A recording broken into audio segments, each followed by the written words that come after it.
білімді түсіретін бір нәрсе, біздің жастардың соншама ғылым білімге қолжетімді болып тұрған заманда, бұндай заман ешқашан болмаған, осындай ғылым білімге қолжетімді заман ешқашан болмаған.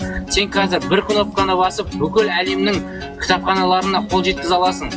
Сенде мектепте қаншама білім, интернетте сенде толық тұр ғылым білім, осындай ғылым білім қолжетімді заманда біздің жастарымыз әлемді тануды 7-ші ғасырдың кітабымен танитыны мен қатты көңілімді түсіредіші.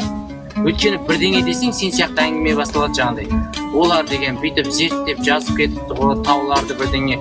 Сен неге кітаптан, арабтың кітабынан емес, кәдімгі ғылыми дүниелерден таппайсың осы нәрселерді?